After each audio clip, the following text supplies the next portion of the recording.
Louvado seja o nome de Jesus.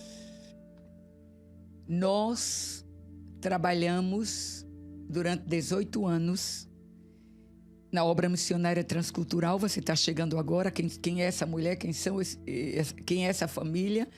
Meu marido, Anchieta Cardoso, meus filhos, Samuel, Betânia e Fio, eram pequenos quando saíram, depois voltaram já casados, com filhos, e nós fundamos e estabelecemos a obra.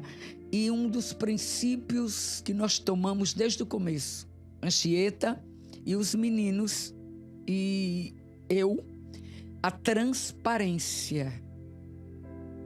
Eu posso pecar por falar demais. Eu posso me precipitar em mostrar demais. Mas você vai conferir e você vai ver que o que foi dito no começo da live, você hoje confere. Quem me conheceu como nativa, pregando há muitos anos, como minhas irmãs, como quem mais que me conhece de muitos anos pregando, sabe que a minha linha é uma só até hoje. Então nós estamos aqui, queridas, para uma conversa sobre perdão. A busca do perdão. Você está buscando perdão? Todo mundo precisa de perdão. Perdão dos pecados somente através de Cristo Jesus. Agora, o perdão para liberar a nossa alma da prisão, nós precisamos conhecer também. Então, o texto bíblico, nós vamos para o Salmo 51 e o versículo de número 10. Cria em mim, ó Deus, um coração puro, renova dentro de mim um espírito firme. Cria em mim, ó Deus, um coração puro e renova dentro de mim um espírito firme. Duas coisas fundamentais ele pede nesse versículo: um coração puro e um espírito firme. Sabe o que é puro? Sabe o que é pureza? Sem mistura, sem fermento, sem duas intenções, sem doble sentido. É puro, é sim e é não. Então ele diz: cria em mim, ó Deus, um coração puro. Mas eu quero ler com você também o de número 12. Aí ele diz: restaura em mim a alegria de tua salvação e torna-me disposto a te obedecer. Meu Jesus, que oração linda. Sabe de quem estamos falando, né? Salmo 51, o rei Davi, ele escreve ou ele canta esse salmo depois que ele foi confrontado pelo profeta Natan com respeito ao pecado dele. O que nós vamos conversar hoje? E você pode ir deixando o seu comentário, a sua pergunta. É bem interessante alguma coisa. A primeira é que ninguém está isento de pecar. Ninguém.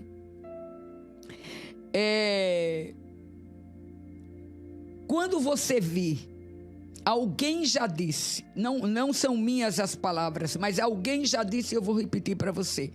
Quando você vir um caído, um que cometeu um deslize, um que cometeu um pecado, que parece que existem pecados maiores e menores, né? Escândalos maiores, escândalos menores. Então você olha para ele, abre aspas, que é a citação da outra pessoa: ali sou eu, se não for a misericórdia do Senhor na minha vida. Então, a primeira coisa que você, como cristão, deve pensar é que a natureza humana ainda está em mim e eu estou sujeito a cometer. Eu não tenho que cometer, é diferente. Eu não fui predestinado para cometer. Eu até tinha sido determinado para morrer, para cometer, para pecar, para ir para o inferno. Mas Cristo veio. E a Bíblia diz, e Deus diz, e a Bíblia, Paulo escrevendo aos Efésios, diz que em Cristo nós somos predestinados para a salvação. Então, através de Cristo, nós conseguimos o perdão dos nossos pecados. Então, Ele é o mediador. Agora, o que é necessário para que aconteça o perdão? Põe aí, dê aí uma resposta. O que é necessário para que aconteça, para que reconheça o perdão? Tem algumas coisas básicas que faz toda a diferença. A primeira coisa, para que você possa obter o perdão, é reconhecer o seu erro.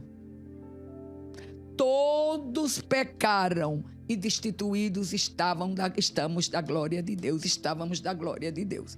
Então, quando a gente reconhece, então já começa a se abrir uma perspectiva para as nossas vidas. Se não admitimos, nem confessamos nossos pecados, ele continuará a nos atormentar, a nos destruir, e o sentimento e a culpa vai corroer a nossa vida de tal maneira que seremos destruídos. Então, quando a gente reconhece, quando a gente confessa, que é o passo seguinte, então você está abrindo a possibilidade para receber a bênção de Deus.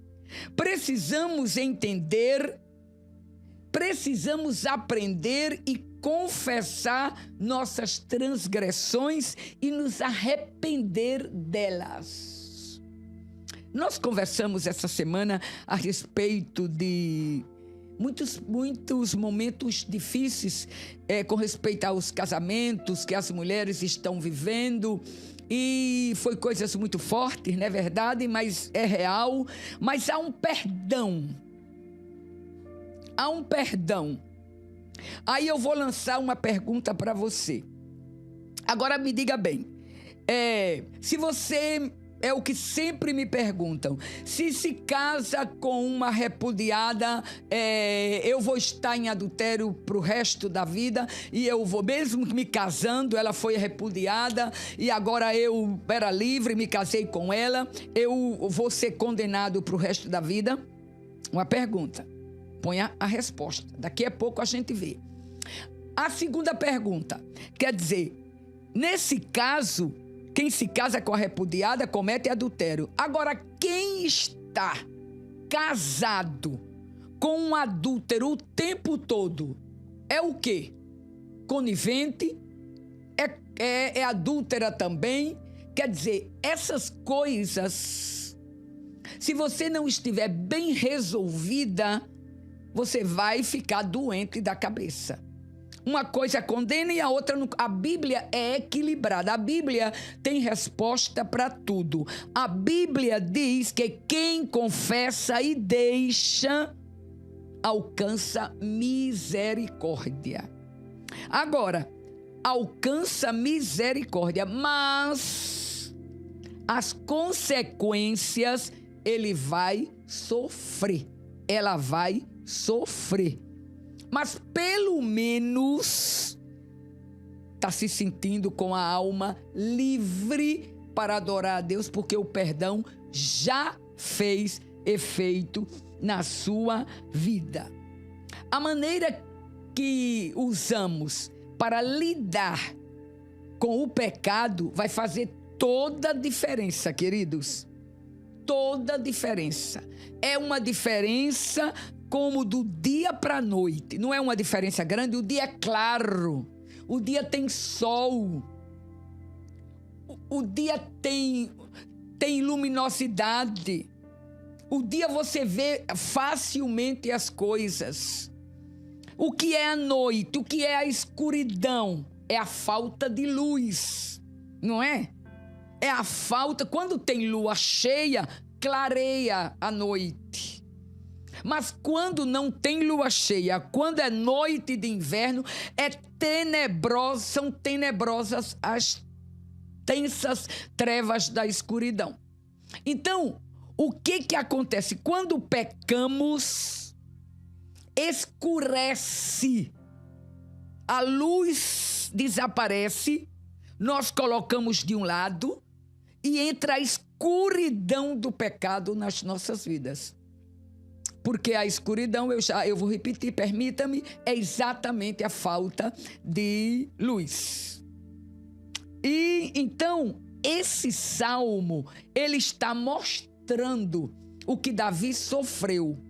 Você sabe a história de Davi, e se não sabe, você vai ler 2 de Samuel todinho quando chegar na sua casa como dever de casa. Mas eu não vou mandar você ler todo, não. Leia começando do capítulo 11, Davi e Batseba.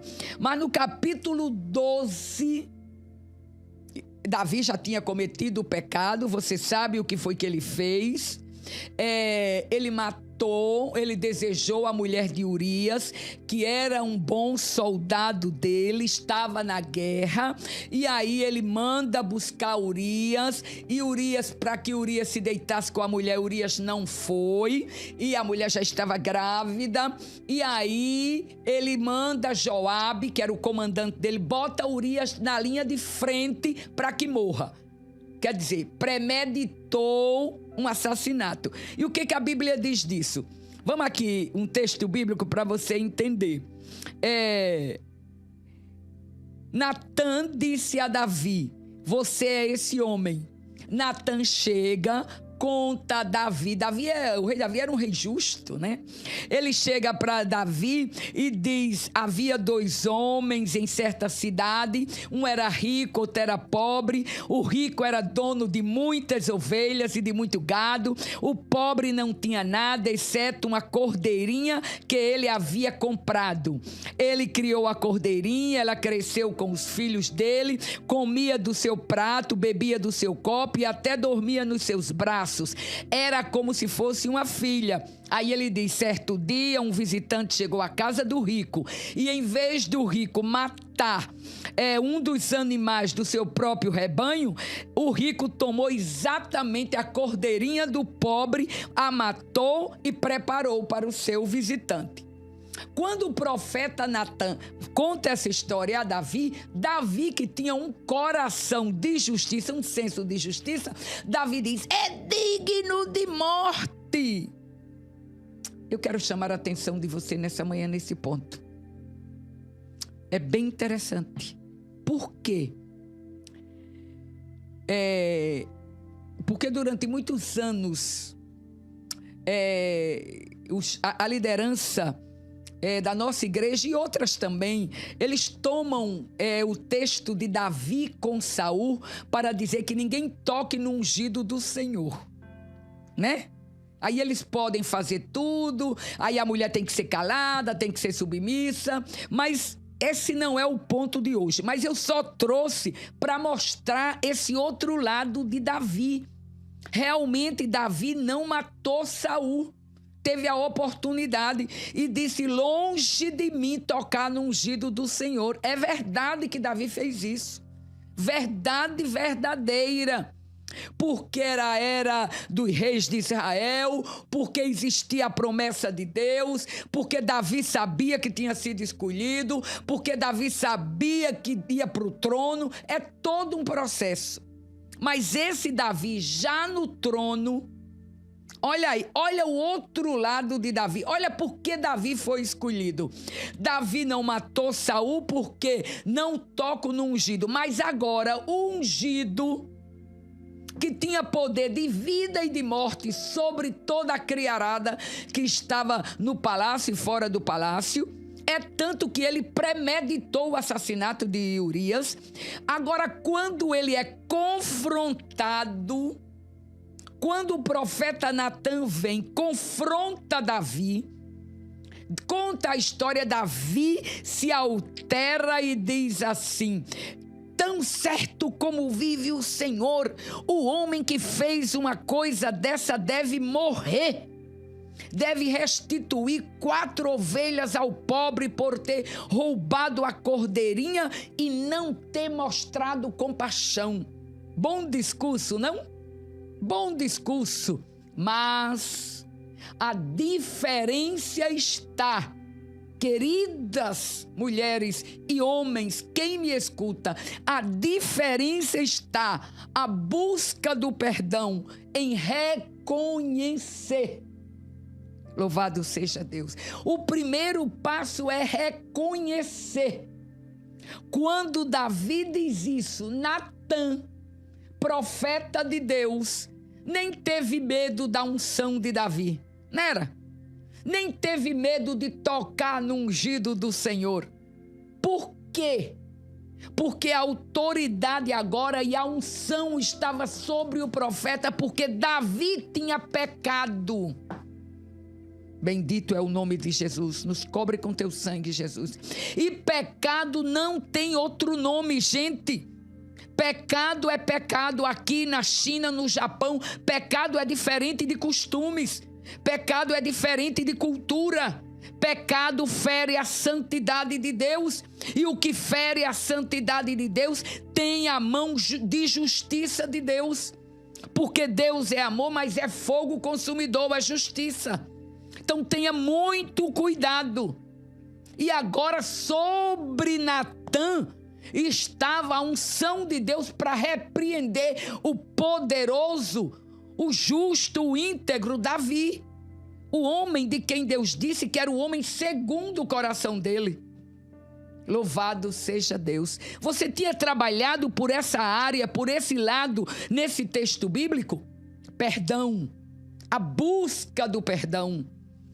E só busca o perdão, queridas, queridos, quem conhece o Deus perdoador.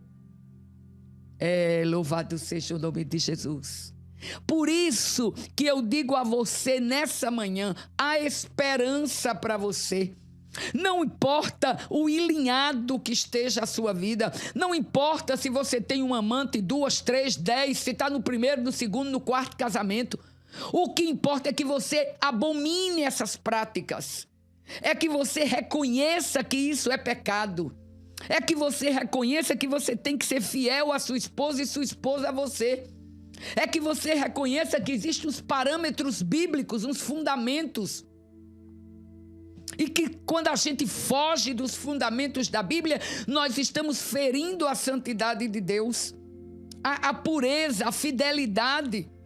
O escritor aos Hebreus diz, no capítulo 13, e eu creio que o versículo 4 ou 5, venerado seja entre todos o matrimônio e o leito sem mancha, porque aos adúlteros e impuros lhes julgará o Senhor. Então é Bíblia.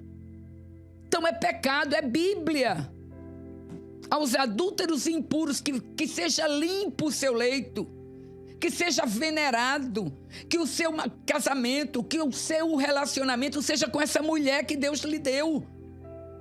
Seja com essa companheira, com essa noiva. Se você está noiva, é noivo de uma só noiva. Não tem porquê, não, eu tenho que aproveitar porque eu ainda sou solteiro, quando eu me casar eu vou ficar. Fica não.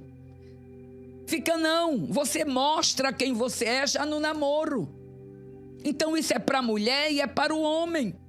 É o que a Bíblia nos diz, é o que a Bíblia nos mostra.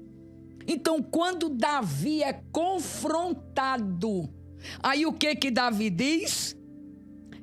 Natã diz, esse homem é você.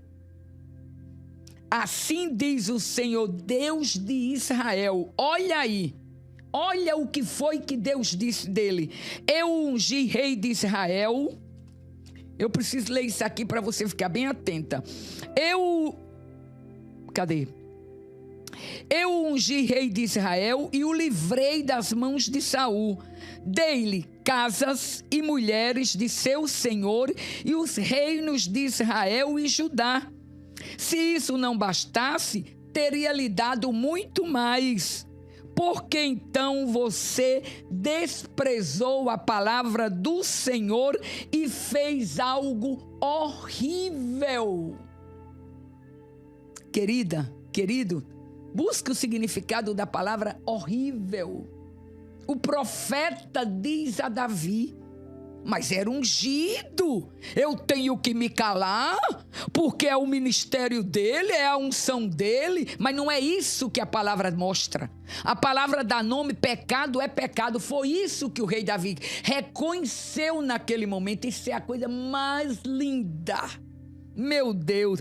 Aí ele diz, olha, como se não bastasse, você desprezou a palavra do Senhor e fez algo tão horrível. Você assassinou Urias. Deus é Deus. Ele não disse que tinha sido os soldados na trincheira de frente que dispararam as armas. Ele disse que você assassinou a Urias. Quantas vidas, queridos, são assassinadas por religiosidade de líderes que, indiferente ao valor de uma alma, de uma vida, do sacrifício de Cristo na cruz do Calvário, mata, fere ao ponto de matar. Era isso. Mas não foi Davi que atirou, não foi Davi que atirou a flecha contra Urias. Não foi Davi que disparou a espada contra Urias. Não. Ora, Davi podia ter dito, mas ele estava na linha de guerra, na linha de frente. E quem vai para a guerra vai para morrer.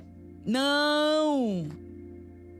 O que Davi sabia era que Deus sabia de tudo que ele tinha feito. E Deus somente estava confrontando a Davi naquele momento como nos confronta hoje. A busca de perdão precisa começar pelo reconhecimento. Eu pequei, eu fiz, eu defraudei, eu violei o leito matrimonial, eu violei a dignidade da minha mulher, eu violei a dignidade dos meus filhos, eu fui mais além, eu violei a dignidade e a pureza do meu esposo, eu pequei. Tem outro nome não. Aí ele diz assim, olha, você fez coisa tão horrível, assassinou Urias com a espada dos amonitas e roubou a esposa dele.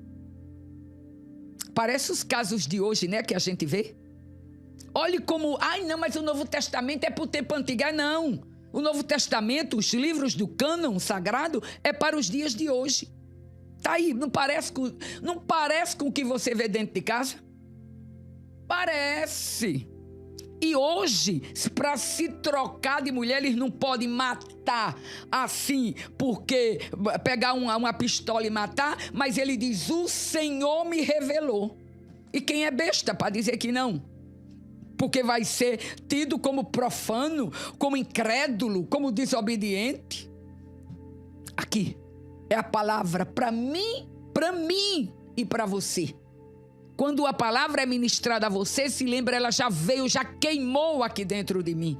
Eu tô em busca de perdão. Eu preciso reconhecer.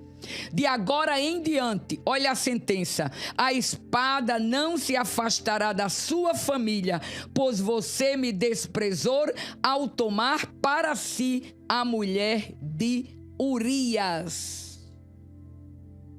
Então Davi, aí tem todo o resto, né? Mas eu quero chegar aqui. Davi reconhece. Pronto, o primeiro passo para encontrar o perdão. Reconhece. Aí ele diz no versículo 13: pequei contra o Senhor. Ele podia ter botado desculpas, mas ele diz, eu pequei. Não foi Urias, não foi Joabe, não, eu, Davi, pequei. Aí o profeta Natan diz, se lembra que ele disse que a espada não se apartará da sua casa? Aí o profeta Natan diz, mas o Senhor perdoou o seu pecado. Menino, isso é muito grande, né não, meu povo lindo? Há perdão para a gente. Por que quando a gente pode conjecturar e parafrasear, e não pecamos por isso, quando ele diz, pequei contra o Senhor, ele estava dizendo, meu Jesus, meu Deus, Jeová, o que foi que eu fiz? Naquela hora, veio com o reconhecer, o arrependimento. Não é remorso. Remorso não gera nenhum perdão na sua vida. Remorso gera condenação. O que Judas sentiu, a diferença de Davi, a diferença de Pedro quando negou Jesus. Davi se arrepende, Pedro se arrepende, Judas tem remorso. Então, olhe, arrependimento mais lágrimas é igual a perdão, é igual a glória. Arrependimento mais arrependimento mais lágrimas, mais choro, é igual a graça, a glória, a perdão. Então, o primeiro passo, eu reconheço. Quando ele diz, pequei contra o Senhor, então ele estava dizendo, eu pequei. Ele podia ter dito, mas eu sou rei, a unção está sobre mim, eu posso fazer isso, todos os reis fazem, mas ele conhecia a Deus, e você conhece a Deus. Então não adianta, não, vamos fazer, vamos tapar aqui, porque fulano não soube, então a gente tapa aqui e bota para ali. Vai estourar, minha amiga.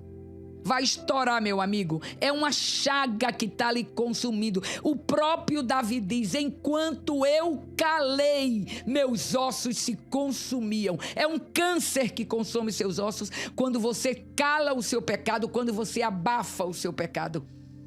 Quando nós reconhecemos, confessamos, deixamos, nos arrependemos, somos cobertos pela misericórdia do Senhor e começamos a viver uma nova etapa cheia da graça de Deus. Se lembre aí, põe aqui no comentário, escreva o que você precisa reconhecer dentro de você. Como pode vencer essa dor, esse sentimento de culpa? Porque aí, olha, ele tem um problema bem grave quando você não reconhece, quando eu digo você, quando nós não reconhecemos, quando nós colocamos a culpa no outro, é que Satanás, nosso adversário, inimigo das nossas almas, ele não é onisciente, porque esse, louvado seja Deus, é um atributo do Deus vivo, do Deus único e verdadeiro, mas ele é inteligente. Então, se você não confessa, ele vai ficar lhe acusando. E esse sentimento de culpa, com a acusação do inimigo, vai lhe destruir, minha amiga. Vai lhe destruir, meu irmão. Nada é melhor para você do que o texto que eu li no começo do programa. Em paz me deito e logo pego no sono, porque tu me faz repousar em segurança. Você não pode ser ministro, você não pode dirigir uma igreja, dirigir um círculo de oração, uma comissão de visita, se você tem pecados encobertos. Isso vai destruir a sua vida. Não vai destruir a vida da congregação, não. Claro, a congregação não cresce, mas o pior prejudicado é você. Não queira. Eu não sei aonde foi, porque eu estava saindo para cá, para o programa, quando a Anchieta disse que escutou, não sei se foi no Rio ou se foi em um outro estado, no telejornal da agora de manhã. Ele disse que um promotor de justiça cantou que eu digo, fez uma proposta indecente a um juiz por R$190 mil para soltar um chefe miliciano, deve ter sido no Rio de Janeiro. um promotor, alguém que está para defender a comunidade, para defender o Estado, para defender a nação. E a coisa que mais nos dói é que esse costume está corrompendo o seio da igreja de Cristo Jesus. E esquecemos, queridos, que o Espírito de Deus dirige ainda a igreja e a última palavra é dele. Você não é obrigado a vender a herança, foi o que Pedro disse a Ananias. O que você não podia fazer era mentir ao Espírito Santo de Deus. Era sua, vendesse ou ficasse com ela, a sua propriedade, era sua. Mas mentir a mim, você não mentiu a mim, Pedro, não. Você mentiu a Deus, ao Espírito que é Deus. Então tenha cuidado, se a sua vida não está dando certo, se o seu relacionamento, se as suas finanças têm alguma coisa e você precisa buscar primeiro o perdão para você. Hoje não é o perdão para o marido, para o filho, é para você. Busque esse perdão, reconheça, arrependa-se, confesse, deixe e comece a viver uma vida frutífera, abençoada, livre, de cara levantada. Podem lhe apontar, você fez isso? Sim, eu fiz, é o passado, mas agora eu sou nova criatura em Cristo Jesus e o inimigo não tem mais autoridade para lhe acusar. Destape tudo, tire as cortinas, tire as máscaras, abra as portas, abra o seu coração, desnude-se neste dia e comece a viver uma vida de perdão para que você possa dizer: minha alma está livre para adorar e glorificar o nome precioso de Jesus. Cria em mim, ó Deus, um coração puro e renova em mim um espírito forte. Para quê? Para que eu volte a desfrutar da alegria da tua salvação. Pai, no nome de Jesus, nós te agradecemos pela revelação da palavra nessa manhã, por esse momento tão gostoso de estar com este povo lindo, que o teu amado Espírito Santo siga ministrando, que nós precisamos perdão primeiro para a gente, viver uma vida pura, firme, para seguir desfrutando da alegria da salvação entregada a nós por ti, quando deste o brado de vitória na cruz do Calvário. Nós te agradecemos no nome de Jesus. Amém e amém. E amém. Deus abençoe a vocês. Amanhã você não pode perder. Amanhã é um dia especial. Nós vamos cuidar da sua ansiedade que tem atrapalhado a sua vida. Pois vem aí um novo evento onde você é a peça fundamental. Nos vemos amanhã.